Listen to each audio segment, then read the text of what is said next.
என்னோட ரிலேஷன்ஷிப்ல எப்பவுமே நானே எஃபர்ட் போட்டுக்காம இருக்கு அப்படின்னு ஃபீல் பண்ணீங்கன்னா இந்த 2 பாயிண்ட நோட் பண்ணுங்க. ஒன்னு, எந்த மாதிரி எஃபர்ட் போடுறோம் அண்ட் யார்கிட்ட போடுறோம் அப்படிங்கிறது.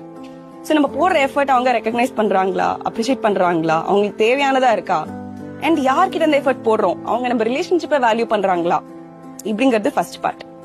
செகண்ட் பார்ட்ல இது பத்தி நம்ம எந்த அளவுக்கு அவங்க கிட்ட பேசியிருக்கோம், இல்ல அவங்களுக்கு ஆல்ரெடி தெரியும் நம்ம அசியூம் பண்ணிக்கிட்டு இருக்கோமா, இத பத்தி ஒரு கான்வர்சேஷன் எடுத்துட்டு போகும்போதுதான் அவங்களுக்கு நம்ம இப்படி ஃபீல் பண்றோங்கிற ஒரு அண்டர்ஸ்டாண்டிங் எடுத்து அவங்க என்ன பண்ணிட்டு இருக்கிறதா நினைக்கிறாங்கன்ற ஒரு எக்ஸ்பீரியன்ஸை ஷேர் பண்ணுவாங்க. மேபி அவங்க போடுற எஃபர்ட் நம்மளுக்கு இப்ப வரைக்கும் தெரியாம இருக்கலாம், அவங்களுக்கு ஒரு சின்ன விஷயமே பெரிய விஷயமா தெரியலாம். சோ என்ன ஒரு மிஸ் அண்டர்ஸ்டாண்டிங் இருக்குங்கிறத நம்ம பேச பேசதான் அன்கவர் பண்ண முடியும்.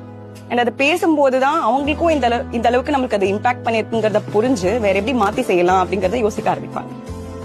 This is Akshay Sridhar, psychologist and counselor at Self Care Counseling Services. Let us support each other in this journey of healing.